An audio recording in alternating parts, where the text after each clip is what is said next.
Si estás aquí, es porque amas lo oscuro como yo. Bienvenido a No Mires Atrás. Suscríbete y entra al círculo. Mi nombre es Capitán Eduardo Ramírez, y después de 20 años sirviendo en el ejército mexicano, pensé que había visto todo lo que la frontera norte podía ofrecer. Me equivoqué completamente. Lo que experimenté durante mi último turno en el puesto de control de Sonoita cambió para siempre mi percepción de la realidad. Era marzo de 2023 y yo comandaba una pequeña unidad de reconocimiento en la zona más desolada del desierto de Sonora. Habíamos recibido reportes de actividad inusual cerca de la línea fronteriza, pero nada nos preparó para lo que encontraríamos. La noche del 15 de marzo comenzó como cualquier otra, con el viento del desierto susurrando entre los cactus y el cielo estrellado extendiéndose infinitamente sobre nosotros. Pero algo en el aire se sentía diferente. Más pesado, como si la misma atmósfera estuviera cargada de una energía que no podía explicar. Mis hombres también lo notaron, aunque ninguno se atrevía a mencionarlo abiertamente. El silencio del desierto, que normalmente era reconfortante, esa noche se sentía amenazante. Era como si algo nos estuviera observando desde las sombras, esperando el momento perfecto para revelarse. Y tenía razón. Nuestro puesto de control estaba ubicado en una elevación rocosa que nos permitía vigilar varios kilómetros de territorio fronterizo. La estructura era básica: 3 barracas prefabricadas, una torre de observación de 10 metros de altura y un perímetro cercado con alambre de púas. El paisaje circundante era típico del desierto de Sonora: tierra árida salpicada de saguaros gigantes, ocotillos espinosos y arbustos de creosota que despedían su característico aroma medicinal. Durante el día el calor era sofocante, alcanzando los 45 grados Celsius, pero por las noches la temperatura descendía drásticamente, creando un contraste que hacía crujir las estructuras metálicas de nuestro campamento. El viento nocturno traía consigo el aroma a salvia del desierto mezclado con el olor metálico de la arena y las rocas que habían absorbido el calor del día. Mis 5 hombres eran veteranos experimentados: el sargento Morales, un hombre de 40 años originario de Michoacán; los cabos Hernández y Vázquez, hermanos de Sinaloa; y los soldados García y Mendoza, jóvenes pero disciplinados. Todos habíamos servido en operaciones contra el narcotráfico y conocíamos los peligros reales de la frontera. Pero nada en nuestro entrenamiento nos había preparado para enfrentar algo que desafiara las leyes de la física y la lógica. La rutina en el puesto era estricta pero monótona. Turnos de guardia de 4 horas, patrullajes perimetrales cada 2 horas y comunicación constante con el comando central en Hermosillo. Nuestro equipo incluía visores nocturnos de última generación, radios de largo alcance y un sistema de cámaras térmicas que monitoreaba un radio de 5 kilómetros. La comida llegaba cada 3 días por helicóptero, junto con suministros y correspondencia. El agua era nuestro recurso más preciado, almacenada en tanques de acero inoxidable que reflejaban el sol del desierto como espejos ardientes. Por las noches, cuando el calor finalmente cedía, nos reuníamos alrededor de una pequeña fogata para compartir historias y mantener la moral alta. El sargento Morales era conocido por sus relatos de apariciones en los pueblos de Michoacán, mientras que los hermanos Hernández y Vázquez contaban leyendas de La Llorona que habían escuchado desde niños. Yo siempre había sido escéptico respecto a estas historias, atribuyéndolas a la imaginación popular y la necesidad humana de explicar lo inexplicable. Mi formación militar me había enseñado a confiar solo en hechos verificables y evidencia tangible, pero el desierto tiene una forma particular de humillar a los escépticos, y yo estaba a punto de aprender esa lección de la manera más aterradora posible. La primera señal de que algo no estaba bien llegó durante mi turno de guardia en la torre de observación, alrededor de las 2:30 am del 16 de marzo. Estaba escaneando el horizonte con los binoculares nocturnos cuando noté una luz extraña moviéndose en el valle, aproximadamente a 3 kilómetros de nuestra posición. No era la luz intermitente de un vehículo ni el resplandor constante de una linterna. Era una luminosidad azulada que pulsaba de manera irregular, como si respirara. Inmediatamente alerté al sargento Morales, quien subió a la torre para confirmar mi observación. Él también vio la luz, pero cuando intentamos enfocarla con las cámaras térmicas, no detectamos ninguna fuente de calor en esa área. Esto era imposible según nuestra experiencia. Cualquier fuente de luz artificial genera calor detectable. Decidimos enviar una patrulla de reconocimiento compuesta por los cabos Hernández y Vázquez. Los equipamos con radios, cámaras de video y órdenes estrictas de mantener contacto cada 10 minutos. Los vimos alejarse en el vehículo todoterreno, sus luces traseras desapareciendo gradualmente en la oscuridad del desierto. Durante los primeros 20 minutos, las comunicaciones fueron normales. Reportaron haber llegado al área donde habíamos visto la luz, pero no encontraron nada inusual. Luego, el silencio se volvió absoluto. Cuando perdimos contacto con la patrulla, inmediatamente intentamos restablecerlo usando todas las frecuencias disponibles. El silencio de radio era total, como si sus equipos hubieran dejado de existir. Esto era altamente inusual, ya que nuestros radios tenían un alcance de 15 kilómetros en terreno abierto. Decidí enviar una segunda patrulla con García y Mendoza para localizar a los hermanos Hernández. Los equipé con equipos de comunicación de respaldo y órdenes de regresar inmediatamente si encontraban cualquier anomalía. Mientras tanto, el sargento Morales y yo monitoreamos desde la torre, usando todos los instrumentos disponibles. Las cámaras térmicas mostraban las firmas de calor de García y Mendoza moviéndose hacia la última posición conocida de la primera patrulla. Pero entonces, algo extraordinario apareció en las pantallas. Una masa fría, más fría que el aire nocturno del desierto, se movía paralela a nuestros hombres. Era como si una sombra gigante estuviera siguiéndolos, pero una sombra que absorbía calor en lugar de simplemente bloquear la luz. «Mi capitán», susurró Morales, «esto no es normal. En mis 20 años de servicio nunca he visto algo así». Yo tampoco, pero como oficial al mando, tenía que mantener la calma y tomar decisiones racionales.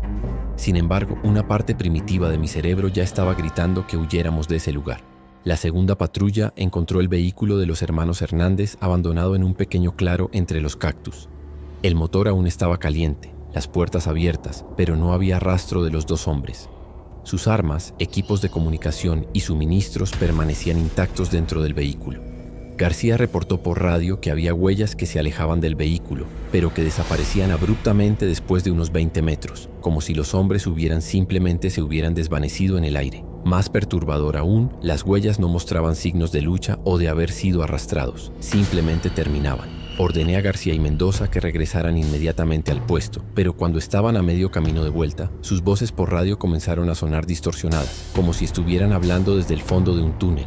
«Mi capitán, hay algo nos está siguiendo», reportó García con voz temblorosa. «No podemos verlo claramente, pero está ahí.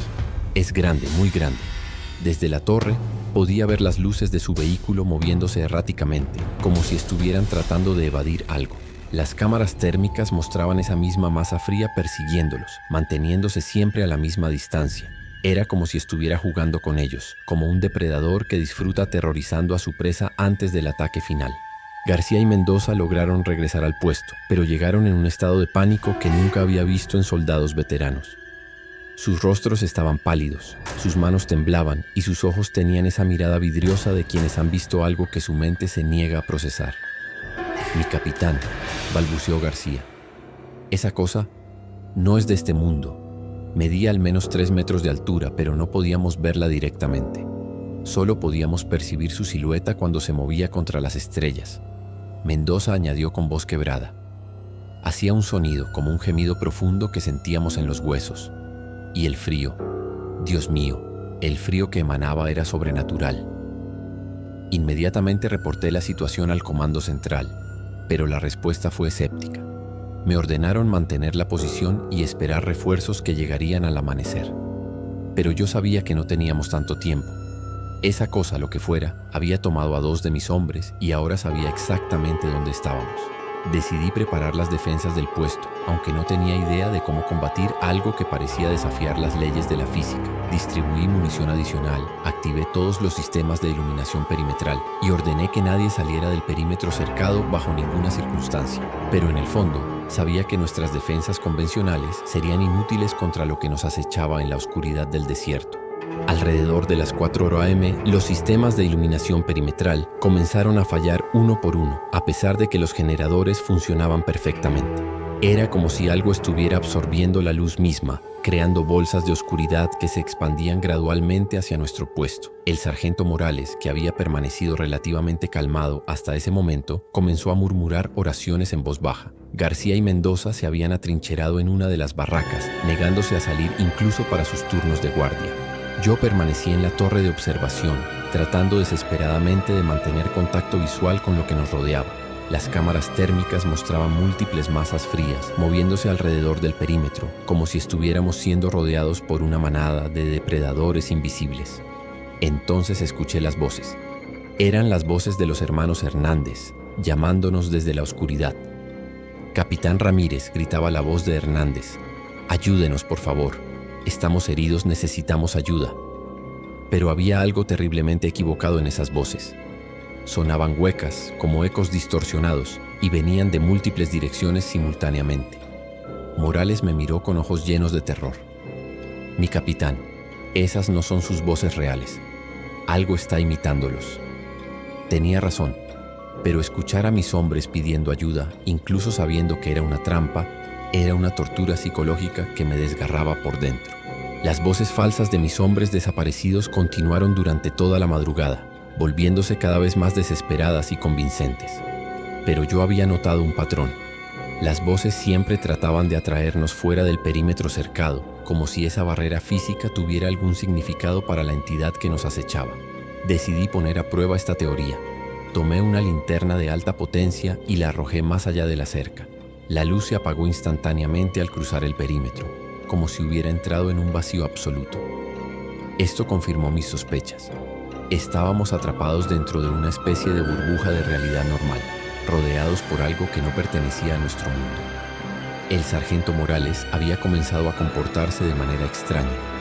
Caminaba de un lado a otro, murmurando en un idioma que no reconocía, y sus ojos parecían estar viendo cosas que los demás no podíamos percibir. Cuando traté de hablar con él, me miró como si fuera un extraño. «Los ancestros están despertando», dijo con una voz que no era completamente suya.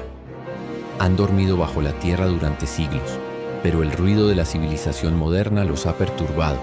Sus palabras me helaron la sangre, porque de alguna manera sabía que estaba diciendo la verdad. Habíamos despertado algo antiguo, algo que había existido en este desierto mucho antes de que llegaran los españoles, mucho antes de que existiera México como nación. La entidad comenzó a moverse hacia nuestro puesto y con cada paso que daba, la realidad misma parecía distorsionarse a su alrededor. Los cactus se marchitaban instantáneamente, la arena se convertía en una sustancia negra y viscosa, y el aire se llenaba de un olor a azufre y carne descompuesta. Sabía que nuestras defensas convencionales eran inútiles, pero tenía que intentar algo. Recordé las palabras de Morales sobre los ancestros y una idea desesperada cruzó por mi mente. Corrí hacia la barraca donde guardábamos los suministros y busqué frenéticamente entre nuestras provisiones hasta encontrar lo que necesitaba. Sal. Habíamos traído varios kilos para conservar alimentos, pero ahora esperaba que sirviera para un propósito muy diferente. Con manos temblorosas comencé a esparcir sal alrededor del perímetro interior de nuestro puesto, creando un círculo completo.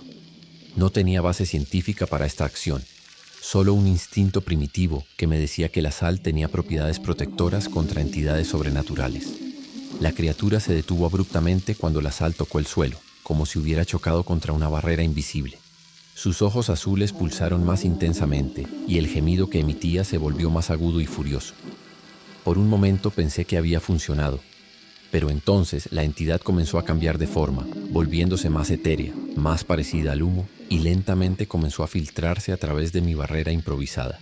En el momento más desesperado, cuando la entidad extendió lo que parecían ser brazos hacia mí, Morales se levantó súbitamente y comenzó a gritar en ese idioma extraño con una voz que resonaba con autoridad ancestral. La criatura se detuvo, como si las palabras de Morales tuvieran poder sobre ella. Más tarde, descubriría que Morales tenía sangre indígena yaqui y que las palabras que gritaba eran un ritual de destierro que había aprendido de su abuela. La entidad comenzó a retroceder, pero no sin antes emitir un rugido de furia que hizo temblar las estructuras de nuestro puesto. «Esto no ha terminado, soldado», resonó su voz en mi mente. «Mientras permanezcas en tierras sagradas, siempre estaremos cerca. Tus compañeros permanecerán con nosotros como recordatorio de tu transgresión». Lentamente la criatura comenzó a desvanecerse, llevándose consigo los cuerpos de los hermanos Hernández. Pero antes de desaparecer completamente, me mostró una visión que me heló la sangre. Vi cientos de entidades similares durmiendo bajo la arena del desierto, esperando ser despertadas. Vi ciudades enteras siendo consumidas por estas sombras ancestrales y comprendí que lo que habíamos experimentado era solo el comienzo. La entidad desapareció con las primeras luces del amanecer, pero su mensaje quedó grabado en mi alma. Habíamos violado algo sagrado, y las consecuencias de nuestras acciones se extenderían mucho más allá de esa noche terrible. Los refuerzos llegaron al amanecer, pero para entonces ya era demasiado tarde. Encontraron a García y Mendoza en estado catatónico, completamente mudos y con la mirada perdida. Morales había recuperado la conciencia, pero se negaba a hablar sobre lo ocurrido, limitándose a repetir que debíamos abandonar el puesto inmediatamente. Yo redacté un reporte oficial que atribuía la desaparición de los hermanos Hernández a un posible secuestro por parte de traficantes, pero sabía que nadie creería la verdad. El puesto fue abandonado permanentemente 3 días después, oficialmente por razones logísticas, pero yo sabía la verdadera razón. Durante las semanas siguientes, otros puestos militares en la región reportaron incidentes similares: luces extrañas, desapariciones inexplicables y soldados que regresaban de patrullajes en estado de shock. Todos estos reportes fueron clasificados y archivados, pero yo sabía que el patrón se estaba extendiendo. La entidad había cumplido su amenaza. Mientras mantuviéramos presencia militar en esas tierras ancestrales, seguiríamos despertando a sus guardianes. Solicité mi transferencia inmediatamente, pero el daño ya estaba hecho. Había visto algo que no debería existir, y esa experiencia me cambió para siempre. Cada noche, cuando cierro los ojos, puedo ver los rostros desesperados de los hermanos Hernández atrapados dentro de esa abominación, y sé que siguen ahí, conscientes, esperando que alguien más cometa el mismo error que nosotros cometimos. Han pasado 2 años desde aquella noche en el desierto de Sonora, y oficialmente he sido dado de baja del ejército por estrés postraumático. Vivo ahora en una pequeña ciudad del interior, lejos de cualquier zona fronteriza, pero las pesadillas nunca me abandonan. García y Mendoza fueron internados en un hospital psiquiátrico militar, donde permanecen hasta hoy, completamente desconectados de la realidad. Morales desapareció una semana después de los eventos. Algunos dicen que regresó a su pueblo natal en Michoacán, otros que se unió a un grupo de chamanes indígenas. Yo creo que simplemente no pudo vivir con el conocimiento de lo que habíamos despertado. Recientemente he comenzado a investigar por mi cuenta los antecedentes históricos de esa región del desierto. He descubierto que durante siglos las tribus locales consideraban esa área como tierra sagrada, un lugar donde los espíritus de los ancestros guardaban secretos que no debían ser perturbados. Los conquistadores españoles también reportaron encuentros con demonios del desierto en esa zona, y muchas expediciones simplemente desaparecieron sin dejar rastro. Ahora entiendo que nosotros no fuimos los primeros en despertar a esos guardianes ancestrales, y ciertamente no seremos los últimos. Cada vez que veo noticias sobre nuevos puestos militares establecidos en zonas fronterizas remotas, siento un escalofrío de terror. Porque sé que en algún lugar del desierto esas entidades siguen esperando, y cada intrusión en su territorio sagrado solo las hace más fuertes y más hambrientas de venganza. Soy el teniente coronel Miguel Sandoval, y lo que voy a relatar sucedió durante una operación antinarcóticos en la Sierra Madre Occidental, en el estado de Chihuahua, en octubre de 2022. Después de 25 años de carrera militar, creía haber visto todos los horrores que la guerra contra el crimen organizado podía ofrecer. Estaba completamente equivocado. Nuestra misión era localizar y destruir un laboratorio clandestino de fentanilo que supuestamente operaba en una zona montañosa remota, cerca del pueblo fantasma de Real de 14. La inteligencia militar había identificado movimientos sospechosos en esa área, vehículos que entraban pero nunca salían, señales de radio encriptadas y testimonios de lugareños sobre luces extrañas en las montañas. Comandaba un pelotón de 12 hombres, todos veteranos con experiencia en operaciones especiales. Habíamos planeado una misión de reconocimiento de 3 días, estableciendo un campamento base en un valle oculto y enviando patrullas para mapear la zona. El primer día transcurrió sin incidentes, pero durante la segunda noche, una de nuestras patrullas de 4 hombres simplemente se desvaneció. No hubo llamadas de auxilio, no hubo disparos, no hubo señales de lucha. Simplemente dejaron de existir, como si la montaña misma se los hubiera tragado. Esa fue solo la primera señal de que nos enfrentábamos a algo mucho más peligroso que cualquier cartel de drogas. La Sierra Madre Occidental es una de las regiones más inhóspitas de México, con picos que superan los 3.000 metros de altura, cañones profundos y bosques densos de pino y encino que han permanecido prácticamente inalterados durante siglos. Nuestro campamento base estaba ubicado en un pequeño valle rodeado de formaciones rocosas que nos proporcionaban cobertura natural contra la observación aérea. El clima era impredecible. Días calurosos seguidos de noches heladas, con nieblas espesas que aparecían sin previo aviso y convertían el paisaje familiar en un laberinto confuso. El aire a esa altitud era delgado y cargado del aroma a resina de pino mezclado con el olor húmedo de la tierra rica en minerales. Durante el día podíamos escuchar el eco de nuestras voces rebotando entre los cañones, Pero por las noches, un silencio sobrenatural se apoderaba de la montaña, roto solo por el ocasional aullido de coyotes en la distancia. Mis hombres eran soldados de élite, el sargento Primero Vega, especialista en comunicaciones, el sargento López, experto en demoliciones, y 10 soldados rasos que habían sido seleccionados por su experiencia en combate y supervivencia en montaña. Todos llevábamos equipo de última generación, rifles de asalto, visores nocturnos, GPS, radios satelitales y provisiones para una semana. Pero ningún equipo militar puede prepararte para enfrentar fuerzas que desafían la comprensión humana. La región tenía una historia oscura que los lugareños del pueblo más cercano, a 40 kilómetros de distancia, conocían bien pero raramente discutían con forasteros. Durante nuestro briefing previo a la misión, un anciano del pueblo nos había advertido sobre la zona silenciosa, un área de aproximadamente 10 kilómetros cuadrados donde, según él, las almas perdidas vagaban sin descanso. Inicialmente descarté estas advertencias como supersticiones locales, pero ahora me arrepiento de no haberlas tomado más en serio. El anciano nos había contado que durante la Revolución Mexicana, una batalla particularmente sangrienta había tenido lugar en esas montañas, donde cientos de soldados de ambos bandos murieron en una emboscada que duró 3 días. Según la leyenda local, los cuerpos nunca fueron recuperados adecuadamente y sus espíritus permanecían atrapados en el lugar, buscando venganza contra cualquier fuerza militar que invadiera su territorio. También mencionó que durante la década de 1970, una unidad del ejército mexicano había desaparecido completamente en esa zona durante una operación contra guerrilleros y que solo se encontraron sus armas y equipos, dispuestos en un círculo perfecto en un claro del bosque. Los cuerpos nunca aparecieron. Estas historias me parecían folclore típico de regiones remotas, pero después de lo que experimenté, creo que contenían más verdad de la que cualquiera de nosotros podría haber imaginado. La primera patrulla desaparecida estaba compuesta por el cabo Ruiz, los soldados Moreno, Castillo y Jiménez. Habían partido al amanecer del segundo día para reconocer un sendero que conducía hacia las elevaciones más altas de la sierra. Su último reporte por radio fue a las 14:30 horas, informando que habían encontrado restos de estructuras antiguas, posiblemente de origen prehispánico, y que continuarían la exploración. Cuando no reportaron a las 18:00 horas como estaba programado, envié al sargento López con otros 3 hombres para localizarlos. Encontraron el lugar donde habían hecho su último reporte. Un pequeño claro rodeado de ruinas de piedra que efectivamente parecían ser de origen prehispánico. Pero no había rastro de los 4 hombres. Sus huellas simplemente desaparecían en el centro del claro, como si hubieran sido levantados del suelo.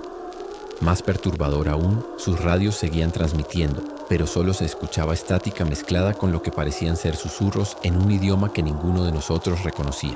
El sargento López reportó que el aire en el claro se sentía pesado y que sus instrumentos de navegación GPS funcionaban de manera errática, mostrando coordenadas que cambiaban constantemente. También mencionó que la temperatura en el claro era notablemente más baja que en las áreas circundantes, a pesar de que no había sombra ni corrientes de aire que pudieran explicar esta diferencia. Decidí establecer un perímetro de seguridad alrededor del claro y esperar hasta el amanecer antes de tomar cualquier decisión adicional.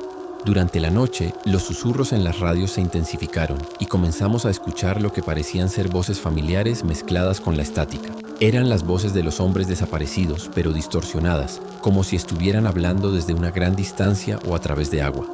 Mi teniente coronel, escuchamos la voz del cabo Ruiz. Necesitamos ayuda. Estamos perdidos en túneles bajo la montaña. Hay algo aquí con nosotros. Pero cuando tratamos de responder, solo obteníamos más estática. El sargento Vega, nuestro especialista en comunicaciones, confirmó que las transmisiones provenían efectivamente de los radios de los hombres desaparecidos, pero la señal era imposible de triangular. Era como si estuvieran transmitiendo desde múltiples ubicaciones simultáneamente. Alrededor de las 12:00 am, comenzamos a ver luces moviéndose entre los árboles, luces que no correspondían a ninguna fuente conocida. No eran linternas ni bengalas. Eran orbes de luz azul verdosa que flotaban a aproximadamente 2 metros del suelo, moviéndose en patrones que parecían inteligentes y deliberados. Cuando tratamos de seguirlas con nuestros visores nocturnos, desaparecían instantáneamente, solo para reaparecer en otra ubicación minutos después. El sargento López, un hombre que había servido en Afganistán y había visto combate real, me confesó que nunca había experimentado un miedo tan profundo y primitivo. «Mi coronel», me dijo, «esto no es natural. Deberíamos evacuar inmediatamente». Pero yo tenía órdenes de completar la misión y no podía abandonar a mis hombres. Al amanecer del tercer día, Decidí liderar personalmente una expedición al Claro, donde habían desaparecido los primeros 4 hombres. Llevé conmigo al sargento Vega y a 2 soldados, dejando al resto del pelotón protegiendo el campamento base. Cuando llegamos al Claro, inmediatamente noté que algo había cambiado durante la noche. Las ruinas de piedra, que el día anterior parecían ser simples restos arqueológicos, ahora mostraban símbolos y grabados que no habían estado ahí antes. Los símbolos parecían moverse cuando no los miraba directamente, como si estuvieran vivos. El sargento Vega comenzó a documentar los grabados con su cámara, pero cuando revisamos las fotografías, solo mostraban piedras lisas sin ningún tipo de marcas. Era como si los símbolos existieran en una dimensión que nuestros instrumentos no podían capturar. Entonces encontramos algo que me heló la sangre. En el centro exacto del Claro, había una abertura en el suelo que definitivamente no había estado ahí el día anterior. Era un agujero perfectamente circular de aproximadamente 2 metros de diámetro, tan profundo que nuestras linternas no podían iluminar el fondo. Del agujero emanaba un aire frío que llevaba consigo un olor que no puedo describir adecuadamente. Era como una mezcla de tierra húmeda, metal oxidado y algo orgánico en descomposición. Pero lo más perturbador era que podíamos escuchar ecos de voces humanas provenientes de las profundidades, voces que incluían las de nuestros hombres desaparecidos. Contra mi mejor juicio, decidí descender al agujero para buscar a mis hombres. Aseguré una cuerda alrededor de mi cintura y ordené al sargento Vega que mantuviera contacto por radio mientras descendía. Los primeros metros fueron normales, paredes de roca sólida con ocasionales raíces de árboles sobresaliendo. Pero a medida que descendía más profundo, las paredes comenzaron a mostrar los mismos símbolos que habíamos visto en la superficie, y estos definitivamente se movían, reorganizándose en patrones cada vez más complejos. A unos 20 metros de profundidad, mi linterna comenzó a fallar intermitentemente, y el contacto por radio con la superficie se volvió esporádico. Fue entonces cuando escuché claramente las voces de mis hombres desaparecidos, pero no venían de más abajo, sino de las paredes mismas, como si estuvieran atrapados dentro de la roca. Mi coronel, escuché la voz desesperada del soldado Moreno. No baje más. Esto es una trampa. La montaña está viva y nos está digiriendo lentamente. Traté de localizar la fuente exacta de su voz, pero parecía moverse constantemente. Entonces, mi linterna se apagó completamente y me encontré en una oscuridad absoluta, pero extrañamente podía ver. Las paredes del túnel emitían una débil luminiscencia azul verdosa, y pude distinguir que el túnel se extendía mucho más profundo de lo que había imaginado, ramificándose en múltiples direcciones como las arterias de un organismo gigantesco. Mientras trataba desesperadamente de encontrar una salida, comencé a ver imágenes proyectadas en las paredes pulsantes del túnel. Eran escenas de batallas históricas que habían tenido lugar en esa región durante los últimos siglos.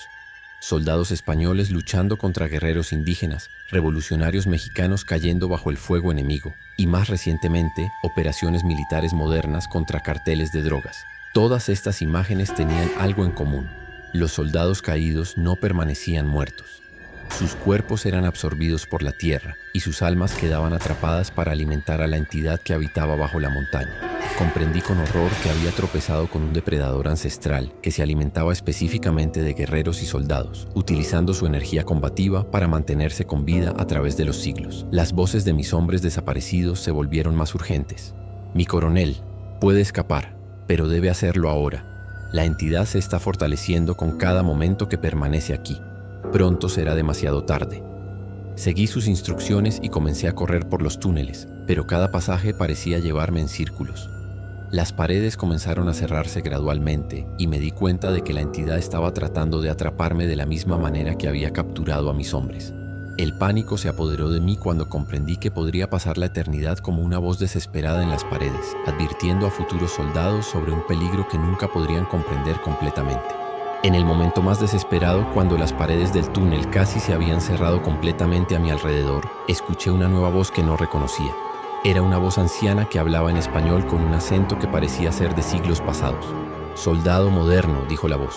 «Soy el capitán Hernández de la expedición de 1847. He estado atrapado aquí durante más de 175 años, pero he aprendido los secretos de esta entidad. Puede ser derrotada, pero requiere un sacrificio que pocos están dispuestos a hacer». La voz me explicó que la entidad se alimentaba del miedo y la desesperación de los soldados atrapados, pero que también tenía una debilidad. No podía retener a alguien que voluntariamente renunciara a su identidad militar y abrazara la paz absoluta. Debe dejar de pensar como un soldado, me instruyó la voz. Debe abandonar toda agresión, todo instinto de combate, toda identificación con la guerra. Solo entonces la entidad lo liberará, porque ya no será un alimento adecuado para ella. Era la decisión más difícil de mi vida, renunciar a todo lo que había definido mi identidad durante 25 años. Pero mientras las paredes continuaban cerrándose, me di cuenta de que no tenía otra opción. Cerré los ojos, dejé caer mi rifle y mentalmente renuncié a mi rango, mis responsabilidades militares y mi identidad como soldado. En ese momento de rendición total, las paredes se detuvieron y comenzaron a retroceder lentamente. Una vez en la superficie, traté de explicar a mis hombres restantes lo que había experimentado, pero las palabras parecían inadecuadas para describir la realidad de lo que había enfrentado. El sargento Vega documentó que había estado desaparecido durante 6 horas y 40 minutos, pero para mí había parecido una eternidad. Cuando revisamos nuestros equipos, descubrimos que todas las grabaciones de audio y video de los últimos 3 días habían sido borradas misteriosamente. Era como si la entidad hubiera eliminado cualquier evidencia de su existencia. Decidí evacuar inmediatamente a los hombres restantes, abandonando la misión original. Mientras empacábamos nuestro equipo, noté que el paisaje mismo parecía haber cambiado. Los árboles que recordaba estar en ciertas posiciones habían desaparecido y nuevos senderos habían aparecido donde antes no existían. Era como si la montaña estuviera reorganizándose para borrar cualquier rastro de nuestra presencia. Durante nuestro descenso hacia el punto de extracción, escuchamos explosiones distantes y vimos columnas de humo elevándose desde la dirección del claro donde todo había comenzado. Cuando llegamos al pueblo más cercano, los lugareños nos contaron que había habido un terremoto localizado que había cambiado completamente la topografía de la zona alta de la montaña. El anciano que nos había advertido inicialmente nos miró con una mezcla de lástima y comprensión. «Despertaron al guardián de la sierra», dijo simplemente. «Ahora tendrá hambre durante décadas». Mi reporte oficial atribuyó la pérdida de los 8 hombres a una emboscada por parte de narcotraficantes, seguida de un deslizamiento de tierra que había sepultado los cuerpos. Era una mentira necesaria, porque la verdad habría sido imposible de creer y potencialmente peligrosa si hubiera llevado a más operaciones militares en esa área. Pero las consecuencias de esa mentira me han perseguido desde entonces. Las familias de los hombres perdidos merecían conocer la verdad sobre el sacrificio de sus seres queridos. Pero ¿cómo podría explicarles que sus hijos, esposos y padres habían sido consumidos por una entidad ancestral que se alimentaba de soldados? Solicité mi retiro inmediato del servicio activo, citando estrés postraumático, lo cual era técnicamente cierto, aunque no por las razones que mis superiores asumían. El sargento Vega y los otros supervivientes fueron transferidos a diferentes unidades y se les ordenó no discutir los eventos de esa misión con nadie. Pero sé que ellos también han sido marcados por la experiencia. Durante los meses siguientes a nuestra evacuación, recibí reportes no oficiales de otros incidentes similares en la Sierra Madre Occidental. Patrullas que desaparecían sin dejar rastro, soldados que regresaban de misiones en estado catatónico y comandantes que solicitaban transferencias después de operaciones de rutina en ciertas áreas montañosas. Parecía que nuestra experiencia había sido solo una parte de un patrón más amplio, una guerra secreta entre las fuerzas militares modernas y guardianes ancestrales que protegían territorios sagrados. Hoy, 3 años después de aquella misión fatídica, vivo como un civil en una ciudad pequeña del centro de México, pero nunca he podido escapar completamente de las consecuencias de lo que experimenté en la Sierra Madre Occidental. Cada noche antes de dormir puedo escuchar débilmente las voces de mis hombres perdidos susurrando en el viento, recordándome que siguen atrapados en las entrañas de esa entidad ancestral. He tratado de vivir una vida pacífica, trabajando como consejero para veteranos con trauma de combate, pero siempre con la conciencia de que mi escape de la montaña fue temporal. La entidad me marcó y sé que eventualmente reclamará lo que considera suyo. Recientemente he comenzado a recibir reportes de otros veteranos militares que han tenido experiencias similares en diferentes partes de México. Parece que estas entidades ancestrales están despertando en respuesta a la intensificación de las operaciones militares contra el crimen organizado. Cada nueva base militar establecida en territorio remoto, cada operación en áreas históricamente significativas, está perturbando fuerzas que han dormido durante siglos. He tratado de advertir a las autoridades militares, pero mis reportes son archivados como delirios de un veterano traumatizado. Mientras escribo esto puedo sentir que mi tiempo se agota. Las pesadillas se han vuelto más vívidas, y a veces durante el día puedo ver sombras moviéndose en mi visión periférica. Sé que la entidad de la Sierra Madre finalmente ha encontrado una manera de alcanzarme y que pronto me uniré a las voces de mis hombres perdidos. Si alguien lee esto, por favor recuerden, hay lugares en México donde los soldados no deben caminar y fuerzas que no deben ser despertadas. Mi nombre es Capitán Roberto Méndez y durante 15 años serví en el 42º Batallón de Infantería del Ejército Mexicano, especializado en operaciones fronterizas. Lo que voy a relatar ocurrió en febrero de 2024, durante una misión de patrullaje en la zona más remota de la frontera entre Sonora y Arizona, cerca del poblado fantasma de Quitobac. Habíamos recibido reportes de actividad inusual en esa área. Migrantes que desaparecían sin dejar rastro, coyotes que se negaban a usar ciertas rutas tradicionales, y agentes de la patrulla fronteriza estadounidense que reportaban anomalías electromagnéticas en sus equipos. Nuestra misión era establecer un puesto de observación temporal y documentar cualquier actividad sospechosa relacionada con el tráfico humano o de drogas. Comandaba un escuadrón de 8 hombres, todos veteranos con experiencia en operaciones del desierto. Pensábamos que sería una misión rutinaria de reconocimiento, pero desde el primer día supimos que algo estaba terriblemente mal en ese lugar. El silencio del desierto era demasiado absoluto, como si la vida misma hubiera huido de esa región. No había insectos, no había reptiles, no había aves, solo arena, rocas y una sensación opresiva de estar siendo observados por ojos invisibles. Lo que descubrimos en esos 5 días cambió para siempre mi comprensión de lo que realmente protege nuestras fronteras y por qué ciertos lugares deben permanecer inexplorados. La región de Quitobac es una de las áreas más inhóspitas del desierto de Sonora, caracterizada por temperaturas extremas que pueden superar los 50 grados Celsius durante el día y descender a cerca del punto de congelación por las noches. El paisaje es desolador. Extensiones infinitas de arena rojiza interrumpidas por formaciones rocosas erosionadas que se alzan como monumentos a la eternidad. Los únicos signos de vegetación son cactus saguaros centenarios y arbustos de creosota que han aprendido a sobrevivir con la mínima cantidad de agua. Nuestro campamento base se estableció en una depresión natural rodeada de colinas bajas que nos proporcionaba protección contra los vientos del desierto y ocultaba nuestras actividades de posibles observadores. El aire era tan seco que nuestros labios se agrietaban constantemente y el olor metálico de la arena calentada por el sol se mezclaba con el aroma resinoso de las plantas del desierto. Mis hombres eran soldados experimentados, el sargento Primero Castillo, especialista en comunicaciones, el sargento Torres, experto en supervivencia del desierto, los cabos Hernández, Vega y Morales, y los soldados Ruiz, García y Mendoza. Todos llevábamos equipo especializado para operaciones en desierto, trajes de camuflaje árido, sistemas de hidratación, GPS militares, radios de largo alcance y visores térmicos. Pero ningún equipo militar puede prepararte para enfrentar fuerzas que han protegido estas tierras desde mucho antes de que existieran las fronteras modernas. La historia de la región de Quitobac está marcada por siglos de misterio y tragedia. Durante nuestro briefing previo a la misión, habíamos revisado reportes históricos que mencionaban desapariciones inexplicables que se remontaban a la época colonial española. Los mapas antiguos mostraban que varias expediciones de conquistadores habían desaparecido completamente en esa área, y que las tribus locales consideraban la región como tierra maldita donde habitaban espíritus guardianes que protegían secretos ancestrales. Durante el siglo XIX, buscadores de oro y colonos estadounidenses también reportaron encuentros con figuras espectrales que los obligaban a abandonar sus campamentos. Más recientemente, en las décadas de 1980 y 1990, varios agentes de la patrulla fronteriza habían reportado avistamientos de entidades no identificadas que parecían vigilar la frontera, pero estos reportes habían sido clasificados y archivados sin investigación oficial. Los pocos habitantes del pueblo más cercano, a 60 kilómetros de distancia, hablaban en susurros sobre los centinelas del desierto, figuras ancestrales que supuestamente protegían la frontera de intrusiones no autorizadas. Según las leyendas locales, estas entidades no distinguían entre mexicanos, estadounidenses o cualquier otra nacionalidad. Simplemente protegían la integridad de un territorio que consideraban sagrado. Inicialmente descarté estas historias como folclore regional, pero después de lo que experimenté, creo que contenían advertencias que deberíamos haber tomado más en serio.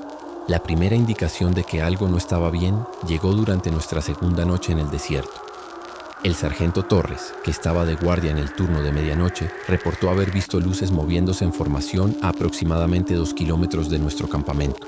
No eran luces de vehículos ni bengalas, Eran orbes de luz azul blanca que se movían en patrones geométricos perfectos, como si estuvieran ejecutando algún tipo de patrullaje coordinado.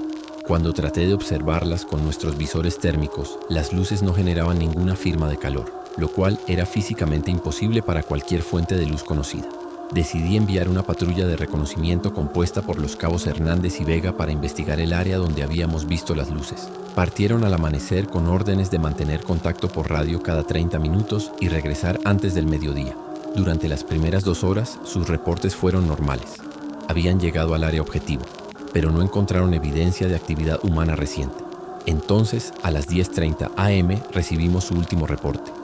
Mi capitán, hemos encontrado algo extraño. Hay estructuras en el suelo que parecen ser muy antiguas, pero están perfectamente preservadas. Vamos a investigar más de cerca. Después de eso, el silencio fue absoluto. Cuando no reportaron a las 11:00 am como estaba programado, inmediatamente envié al sargento Castillo con García y Mendoza para localizarlos. Lo que encontraron me heló la sangre. La segunda patrulla encontró el vehículo de Hernández y Vega abandonado en un círculo perfecto de piedras que definitivamente no había estado ahí según nuestros mapas de reconocimiento. Las piedras eran de un material que no reconocí. Parecían obsidiana, pero emitían una débil luminiscencia azul cuando no las mirábamos directamente. El vehículo estaba intacto, con las llaves aún en el contacto y todos los equipos en su lugar, pero no había rastro de los 2 hombres. Sus huellas se dirigían hacia el centro del círculo de piedras y simplemente desaparecían, como si hubieran sido absorbidos por la tierra misma. Más perturbador aún, nuestros instrumentos de navegación comenzaron a funcionar de manera errática en esa área.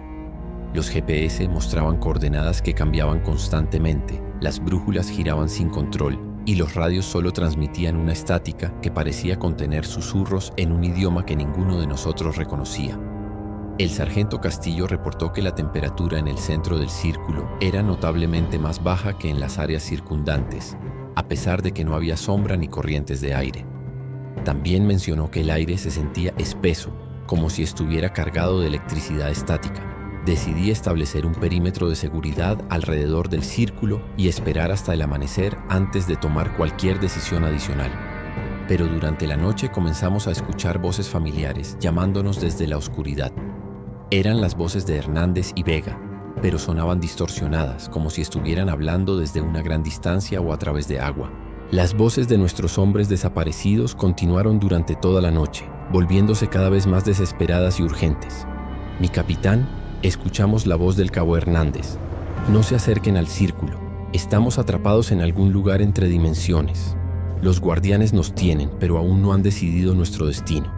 Cuando tratamos de responder por radio, solo obteníamos más estática mezclada con lo que parecían ser cánticos en un idioma ancestral. El sargento Torres, que tenía ascendencia yaqui, me confesó que reconocía algunas de las palabras. Eran invocaciones de protección territorial que su abuela le había enseñado cuando era niño. Alrededor de las 3:00 am, comenzamos a ver figuras moviéndose en la periferia de nuestro campamento. No eran completamente sólidas. Parecían estar compuestas por arena y luz de luna, tomando forma humana solo cuando no las mirábamos directamente.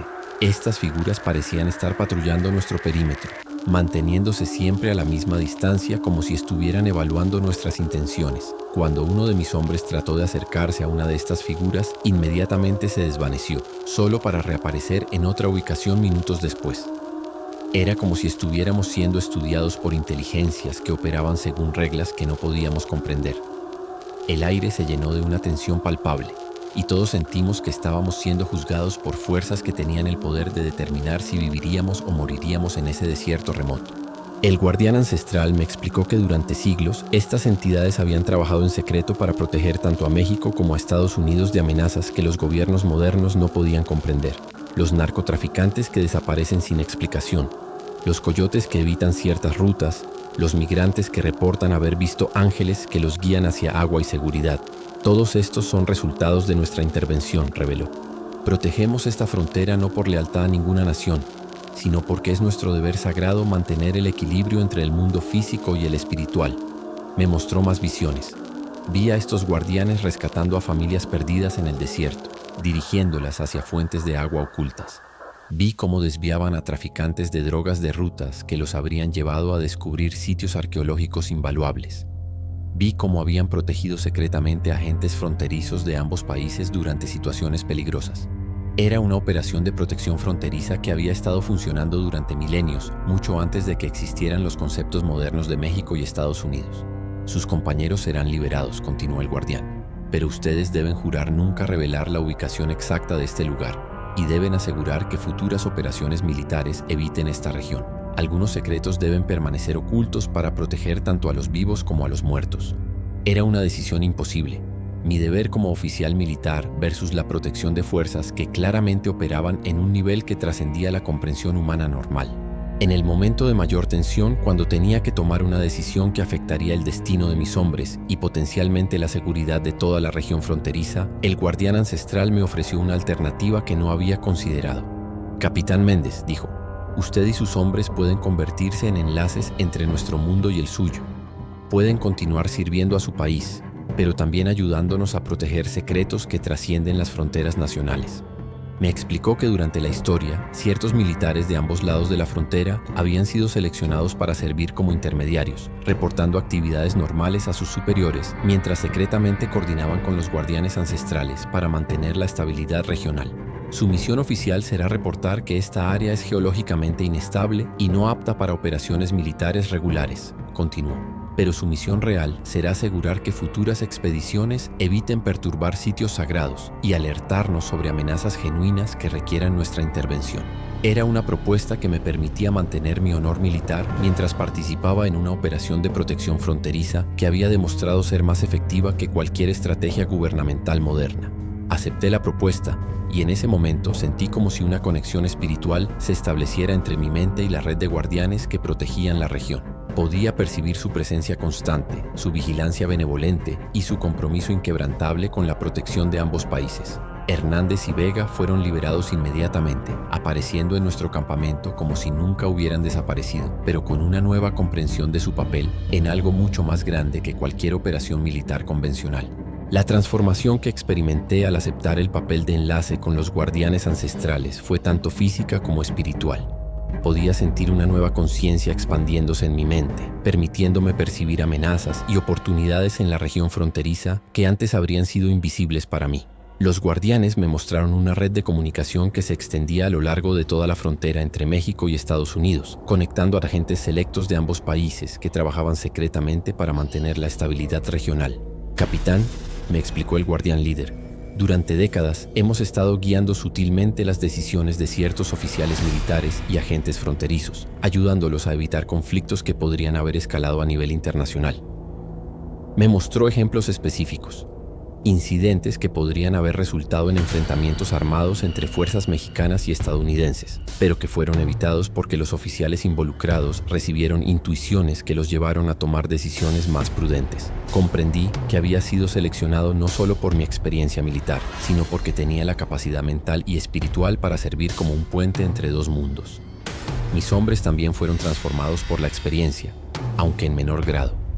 Todos desarrollamos una sensibilidad aumentada para detectar actividades sobrenaturales y una comprensión intuitiva de cuándo ciertas áreas debían ser evitadas o protegidas. Era como si hubiéramos sido iniciados en una hermandad secreta que había estado operando durante siglos, protegiendo la frontera de amenazas que los gobiernos oficiales nunca podrían reconocer o combatir efectivamente.